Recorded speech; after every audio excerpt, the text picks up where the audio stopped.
Fala geral, eu sou o Deusleno Braga, começando aqui mais um episódio do Arquibancada, no nosso novo formato, o Puxadinho, episódio número 02. E aqui comigo, como sempre, ele, Edmo Campos, direto ainda de Oeiras. Tudo bom, Edmo? Tudo ótimo, cara. Tudo bem, pessoal? Maravilha. Nosso protótipo, né?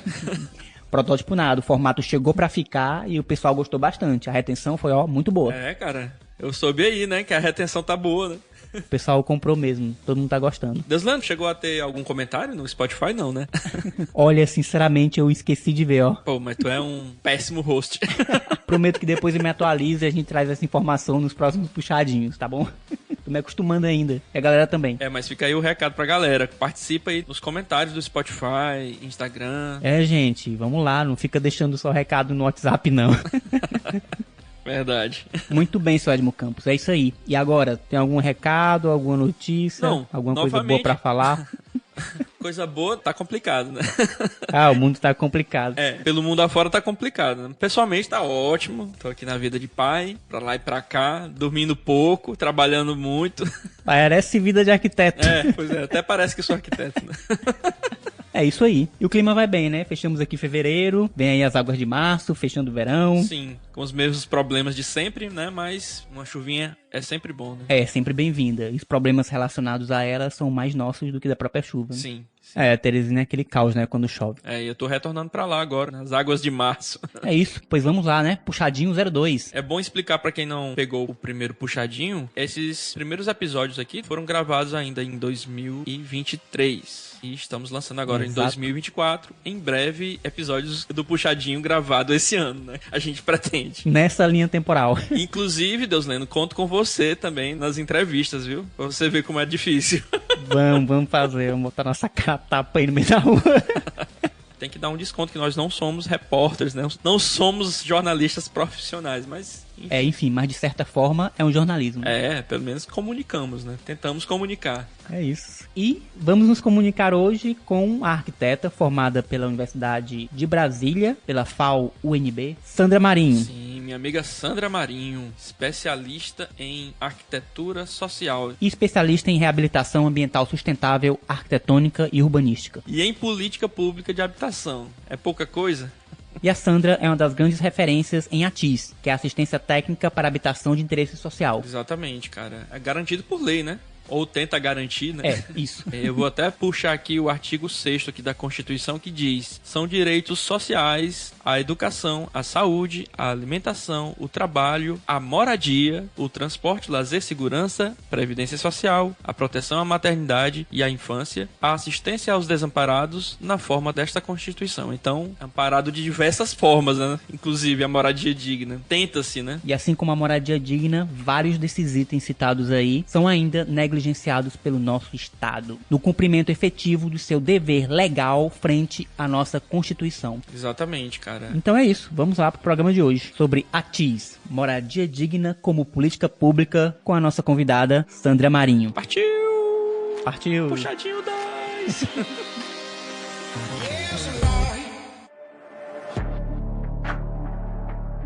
Bom, pessoal, a gente está aqui hoje com a Sandra Marinho, arquiteta e urbanista dedicada a projetos na área de habitação social. Sandra, eu gostaria que você se apresentasse para a nossa audiência e queria que você contasse para a gente aí como foi seu primeiro contato com a assistência técnica em habitação de interesse social. Bom, olá a todos que estão nos ouvindo. Meu nome é Sandra Marinho, sou arquiteta e urbanista formada pela UNB, tenho 17 anos aí de atuação profissional, sendo que os 7 últimos dentro do campo, né, da habitação de interesse social. Então, eu vim do mercado tradicional, atendia cliente da classe A e B. E em 2016, eu tive a oportunidade de entrar na companhia de habitação do Distrito Federal. CODAB, né? Que é a CODAB. E ela é executora da política habitacional. Então, a gente tem a Secretaria de Habitação, que faz todo o planejamento, e a CODAB entra com essa execução. Então, em 2016, o arquiteto Gilson Paranhos assume a companhia, e então, entre as suas bandeiras, a assistência técnica, né, era prioritária. E a partir disso, ele juntou uma galera, uma iniciativa inédita de reunir arquitetos dentro dessas periferias, algum tipo de experiência inicial em habitação de interesse social. E você vinha do mercado, né, do tradicional, né? Justamente. Engraçado, né? Eu vim do que o mercado oferece de forma mais rápida para o profissional que se forma. Sim. Sim. Então, no momento que eu me formei, a economia estava muito boa e eu tive a oportunidade, então, de ter escritório. Nesse momento de 2016, me veio essa oportunidade, o que me interessou muito por uma questão mesmo, além de identificação com o próprio tema em si, né, da relevância, mas também por uma questão pessoal. Eu fui adotada aos 6 anos e a minha mãe, ou seja, a minha origem é justamente nessa área que hoje eu atendo. Então, a minha identificação com o tema, além da própria atuação da função social do arquiteto, vem por um histórico de vida. Sim, consciência de classe, literalmente, né? Isso. Então, eu conseguia entender a dor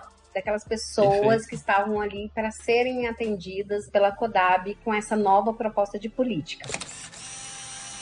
Só para a gente contextualizar melhor a situação das moradias no Brasil, nós temos aqui dados retirados do Conselho Federal de Arquitetura e Urbanismo. Cerca de 25 milhões de domicílios no Brasil têm problemas de cobertura, problemas de piso, ausência de banheiros e não possuem a devida regularização fundiária. 60% destes domicílios são chefiados por mulheres. E 82% dessas edificações foram feitas sem o devido projeto de arquitetura e engenharia. Pô, que legal, né, Sandra? Então, acho que isso foi um grande diferencial para mim naquele momento, que eu não tive isso na faculdade. A lei é de 2008, eu me formei em 2005. Sim. Então, não foi um tema que foi trabalhado de forma aprofundada. Certo, né? E aí veio toda essa experiência, essa transformação na minha vida profissional, que fez com que eu realmente saísse desse mercado tradicional e hoje me considero um especialista na área de assistência técnica. Quem quiser conhecer melhor a Lei de ATIS, ela é a Lei número 11.888, de 24 de dezembro de 2008, e tem por objetivo assegurar às famílias de baixa renda a assistência técnica pública e gratuita para o projeto e a construção de habitações de interesse social, alterando a Lei número 11.124, de 16 de junho de 2005, que naquela época criou um fundo, o FNHIS, Fundo Nacional de Habitação de Interesse Social, para prover os recursos necessários para manter os programas de habitação dessa natureza. Pois é, e você viu as mudanças que você podia promover na vida das pessoas, né? Nessa nova experiência, nessa virada de chave sua, que também te inspirou dentro da própria área de habitação de interesse social. Isso, eu acho que no momento que eu consegui entrar dentro da gestão pública e entender o que é uma política pública, na hora que eu vi que como profissional e com a experiência que eu tinha do mercado tradicional, aquela questão do empreendedorismo, acho que o arquiteto tem um pouco disso, né? Sim. Eu podia ser uma empreendedora dentro da gestão pública, então eu via aquele espaço como oportunidade, porque a gente tem as ferramentas ali disponíveis para trabalho, como legislações, orçamentos e uma estrutura operacional que o Estado tem. E isso eu vi com potencialidade, então eu conseguia ver para além do que os meus colegas já acostumados, né, a trabalhar da forma mais tradicional do servidor público, que faz a mesma coisa todo dia. Sim. Eu vi que eu poderia fazer cada dia uma coisa diferente, né? E fazer com que houvesse uma transformação de vida naquela pessoa que está lá na ponta, que era onde eu estive e a minha família esteve em algum momento da minha história. Foi tua motivação também, né? Isso. Bom, você tem uma vasta experiência, como você contou aí, e é sempre bem requisitada pelas instituições, inclusive já esteve no Piauí em 2019, no Fórum de ATIS, que a gente promoveu junto com o Piauí. E atualmente, Sandra, quais são os projetos que você está envolvida, né? Onde você vem atuando atualmente? Bom, em decorrência desse acúmulo de experiência no Distrito Federal, dentro do governo do Distrito Federal, o CalBR, em novembro de 2022, me chamou, né, para fazer um apoio à assessoria da presidência na pauta de assistência técnica. Então, a gente traz aquela grande resposta para quem nos pergunta como que o arquiteto pode atuar na assistência técnica. A gestão pública é uma possibilidade e agora o conselho se torna outra possibilidade. Ele já reconhece como sendo necessário ter uma equipe mais estruturada, mais especialista para tratar do tema da assistência técnica, uma vez que ele aplica um orçamento anual, como você sabe, de no mínimo 2% em cada CAUF e no próprio CalBR para executar ações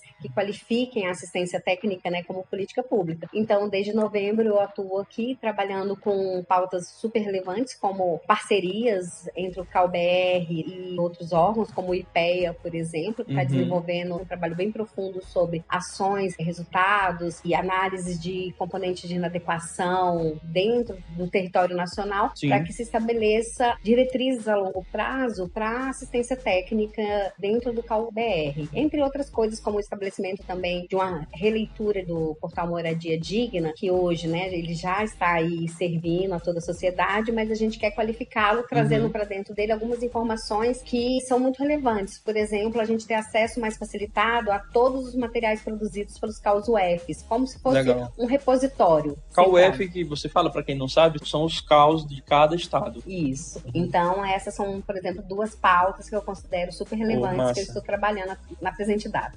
Bom, queria saber de ti aqui como você enxerga o papel da ATIS no planejamento urbano. Quais são teus sonhos para a ampliação dessa adoção no país? Bom, acho que a gente tem que ter entendimento que a assistência técnica para habitação de interesse social, ela vai para além da própria melhoria habitacional, porque a gente sempre discute a melhoria habitacional dentro da assistência técnica. Só que a assistência técnica, ela é ampla, ela trabalha no espaço urbano, na regularização fundiária, na revitalização... É multidisciplinar, né? Multidisciplinar, né? Envolve uma equipe super complexa para poder desenvolver esse trabalho com qualidade. Então, eu acredito que os próximos passos da assistência técnica vão estar muito voltados para fazer esse entendimento de que a gente pode fazer a regularização fundiária junto com a melhoria habitacional, junto com a recuperação do espaço urbano. Esse amadurecimento no entendimento, eu acho que é o que vai impactar no desenvolvimento de uma política pública mais completa para áreas já consolidadas. Um exemplo disso que a gente tem a nível federal é o próprio Minha Casa Minha Vida agora, que considera a melhoria habitacional dentro dela. Então, inclusive, era a minha próxima pergunta. Então, adivinhei. Eu ia perguntar aqui, a gente tem ou não chance de ter a ATIS conectada ao programa Minha Casa Minha Vida? Eu acho que a gente está numa ótima oportunidade. O time, vamos dizer assim, é exatamente este, né, neste momento, porque a gente tem uma legislação, né, uma norma como Minha Casa Minha Vida, que nos dá abertura para fazer essa atuação como política pública reconhecido, que não tinha até então. Até então, como que a gente trabalhava? A gente tem a lei federal e o município faz a regulamentação por uma lei local, né? É um grande desafio. Então, agora, tendo a melhoria habitacional expressa dentro do Minha Casa Minha Vida, possibilita que gestores, primeiro, prestem atenção na questão de áreas já consolidadas, que precisam ser atendidas por uma política pública específica, personalizada e muito bem implantada. Né? Ela tem um outro tipo de implementação e isso precisa ser entendido por esse agente público. E isso dá força para a gente, né? Para nós que somos militantes da ATIS e para o CalBR, por exemplo, abrir novos debates, né, em ministérios, secretarias, agências, enfim, para que isso reverbere com os bancos, nas camadas, com os bancos. Então, a gente tem o Ministério das Cidades aí, a Secretaria Nacional de Habitação se interessando pelo tema de melhoria habitacional. Na verdade, ele vem com esse interesse já há alguns anos, só que ele está tentando rodar alguns projetos pilotos que não rodaram, como o cartão Reforma, por exemplo, que não foi para frente. Então, essa ânsia de que dê certo vem sendo trabalhada dentro dessas secretarias, por exemplo, dessa secretaria, para que ela possa se materializar. Até porque também o programa vem passando por uma reformulação, o Minha Casa Minha Vida, onde a gente tem, inclusive, reforma, e isso eu acredito que para ganhar escala precisa da participação de profissionais habilitados nessa assistência técnica. Precisa. Eu acho que aí o Conselho entra com acordos de cooperação técnica que podem ser vinculados a espaços como da Secretaria, por exemplo, de Habitação, ou Secretaria de Saúde, local, enfim. A gente tem vários arranjos que podem ser feitos em que a gente consegue defender a política pública juntamente com a atuação profissional, reconhecendo que, sim, o arquiteto ele pode trabalhar em um campo como assistência técnica, só que não é para aventureiro. São para pessoas que têm perfil, pessoas que estão capacitadas e que têm um entendimento sobre o seu papel dentro do processo. Porque o maior entendimento, tanto de um agente público, quando ele planeja uma política para sair no nível federal e chegar lá no município, é a expectativa. Quando se fala de se colocar uma melhoria habitacional dentro do Minha Casa Minha Vida, você abre a expectativa de milhões de pessoas. Né? Inclusive dos arquitetos. De arquitetos. Então, a gente está falando dos beneficiários que estão lá na ponta esperando, em áreas consolidadas que até então não tinham ferramentas públicas, serviços públicos compatíveis com o problema que ele tem na sua edificação, e também para os profissionais, que podem atuar junto com o governo para poder diminuir o déficit habitacional qualitativo. Exatamente, não construir mais casas, né? Isso, a gente não defende que a cidade não cresça, Sim. Só que ela precisa crescer com qualidade. Mas crescer com qualidade é você também qualificar um espaço já existente para que você possibilite pessoas a permanecerem com seus vínculos afetivos, culturais, com aquela região, e deixar esse crescimento para realmente aqueles que precisam, para aqueles que necessitam. Sim, verdade. Bom, quais principais lições você acredita que a próxima geração de arquitetos deve aprender sobre a importância da assistência técnica em habitação de interesse social? Manda esse recado aí para nossos ouvintes. A importância, primeiro, é o entendimento de que o profissional de arquitetura e urbanismo ele tem uma função social dentro da cidade e a sua atuação dentro desse campo é tão legítima quanto ele atender um cliente da classe A e B. Então, vou até corrigir, né? Cliente da classe A e B, todos são clientes. Sim, todos têm suas necessidades. Né? A diferença é que esse profissional, ele pode se inserir nesse novo campo de trabalho que vem no âmbito da assistência técnica, sendo ele um agente público. Então, ele pode trabalhar no serviço público fazendo uma transformação ou sendo ele um empreendedor de impacto social, como a gente já tem muitos casos no Brasil, de pessoas que estão atuando profissionalmente e trazendo um impacto social junto, ou seja, tem um propósito. Então, é que ele tenha propósito, seja dentro de um órgão público, seja no mercado tradicional, popular, vamos dizer assim, mas que ele tenha esse propósito de atuação. E a universidade é a grande fábrica que a gente vai ter para os próximos anos para trazer esse profissional mais consciente e mais atuante, entendendo que o direito à moradia também é uma responsabilidade nossa, junto com a política pública, né, que está aí sendo ofertada para essa população que ficou anos à margem de acesso a coisas básicas, como infraestrutura, enfim, que a gente mais vem acompanhando essa ausência, né, de qualidade de vida. Perfeito, Sandra. Muito obrigado pelo seu tempo, viu? Você é uma colega muito querida. Os arquitetos piauienses sempre gostam muito dessa área também de assistência técnica e eu acho que isso tem tudo para expandir em todo o Brasil e principalmente no estado do Piauí. Sim, que a gente continue com essa bandeira à frente, né, e tenhamos mais colegas trabalhando com a gente daqui a alguns anos. Valeu, Sandra. Tchauzinho. É isso, pessoal. Esperamos que vocês tenham gostado de saber mais sobre a TIS, que é esse instrumento legal de grande importância para a popularização e difusão dos trabalhos de arquitetura e de sua função social. E procurem mais informações sobre a TIS. Você, estudante de arquitetura, profissional da área e principalmente você que faz parte aqui do público geral do Arquibancada e que está sempre com a gente, que afinal de contas podem e devem ser os grandes beneficiados com esta lei. Porque a arquitetura é para todos. É verdade, cara. E é uma lei que tem 16 anos, né? Sim, isso mesmo. Tá na hora de pegar, né? Já passou da hora, né, cara? Já passou da hora de pegar, né? As coisas no Brasil demoram a pegar. É, coisa boa principalmente demora também. Cara, e é muito importante essa área para os arquitetos também, para a atuação dos jovens arquitetos. Nosso setor é muito voltado ainda para um público de classe média alta e a gente está esquecendo que todos os brasileiros precisam também de uma moradia digna. Óbvio, todos. Exatamente. Né? E, cara, é uma coisa que é óbvia. A grande parcela da população não está nas camadas mais altas da sociedade. Então, é um campo aberto. É, exatamente. É um campo aberto para arquitetos, engenheiros. Como a Sandra falou, é uma atuação multidisciplinar.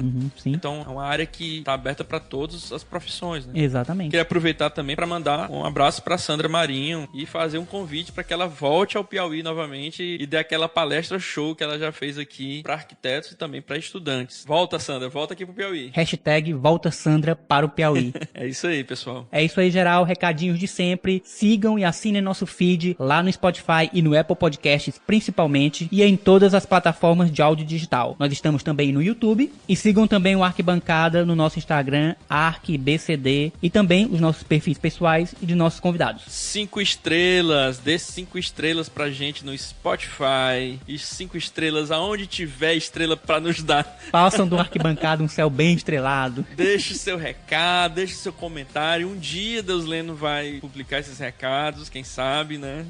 E aproveita para ouvir nosso primeiro puxadinho, abrindo nossa nova temporada 2024, novinha em folha para todos. E em breve nosso programa normal, ele vai chegar, ele vai voltar. É para você que tá aí com saudade do Arquibancada tradicional, conservador.